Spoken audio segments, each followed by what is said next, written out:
पहाड़ों में एक सन्नाटा, एक ऐसा सन्नाटा जो सिर्फ बर्फ गिरने की आवाज़ से टूटता है। सुपाट वैली, पाकिस्तान, एक दूर दराज इलाका जहां जाने के लिए सिर्फ हिम्मत नहीं किस्मत भी चाहिए। यहाँ की ठंडी हवा कई राज अपने साथ ले जाती है और कई बार उन्हें हमेशा के लिए छुपा देती है। लेकिन जुलाई 2025 में इसी बर्फ ने एक ऐसा राज बाहर उगला जो 28 साल तक गहराई में दबा रहा। एक ऐसा राज जिसे सुनकर आपका खून जम जाएगा। ये कहानी है 31 साल के नसीरुद्दीन की, पेशे से एक छोटा व्यापारी और शौक से ट्रैवलर, पहाड़ों का दीवाना जिसने दर्जनों ट्रैकिंग रूट पूरे किए थे। जनवरी 1997 में उसने अपने दोस्तों से कहा था, बस 2 दिन का सफ़र, फिर लौट आऊँगा। लेकिन यह सफ़र उसकी ज़िंदगी का आखिरी सफ़र बन गया।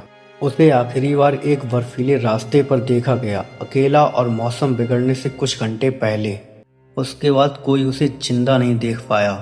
31 जनवरी की रात घाटी में बर्फीला तूफान आ गया। स्थानीय लोग कहते हैं कि उस रात इतनी ज़्यादा ठंड थी कि खुले में खड़ा इंसान 15 मिनट से ज़्यादा टिक नहीं सकता। सुबह जब सर्च टीम निकली तो रास्ते में सिर्फ कुछ बिखरा हुआ सामान मिला। एक पानी की बोतल, एक फटा हुआ दस्ताना और एक टूटा हुआ कंपास। लेकिन नसीरुद्दीन कहीं नहीं मिला, ना शव ना कोई निशान, बस बर्फ और उसके नीचे दबा सच। 28 साल तक ये सच बर्फ के नीचे सांस लेता रहा, सही वक्त का इंतजार कराता हुआ। उसके परिवार ने हर दरवाजे पर दस्तक दी, पुलिस, आर्मी, स्थानीय गाइड, किसी के पास कोई जवाब नहीं था।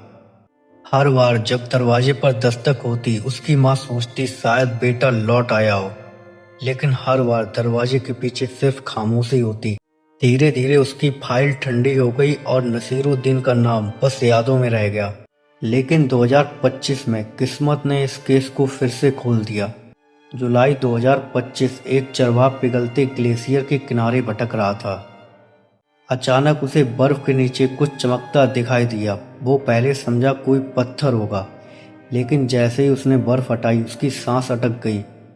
वो नसीरुद्दीन था, जस का तस, कपड़े वैसे ही, हाथ में पहचान पत्र और चेहरे पर वही भाव जैसे 28 साल पहले थे। समय ने उसे वहीं रोक दिया था, लेकिन असली सवाल ये है कि इतने सालों तक ये सच बाहर क्यों नहीं आया।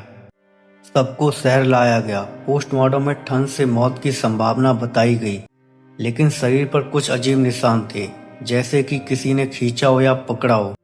उसके बैग में मिले नोट्स में आधा पन्ना गायब था। गवाहों ने कहा उस दिन घाटी में एक अजनबी इंसान देखा गया था। क्या नसीरुद्दीन रास्ता भटक गया या किसी ने उसकी मदद करने के बजाय उसे वहीं छोड़ दिया? या ये केस किसी कहानी की शुरुआत थी, और अगर ऐसा है तो उस दूसरी कहानी का किरदार आज कहाँ है? कुछ कहते हैं वो पहाड़ का शिकार हो गया और कुछ मानते हैं इंसानों ने ही उसे खत्म किया, और कुछ का मानना है उस इलाके में एक पुराना माफिया रूट है जहां घुसपैठियों को जिंदा नहीं छोड़ा जाता। लेकिन सच्चाई आज भी बर्फ में दबी है। ग्लेशियर पिघल रहे और उनके अंदर के छुपे राज एक एक कर बाहर आ रहे। शायद अगला राज इससे भी अंधेरा हो।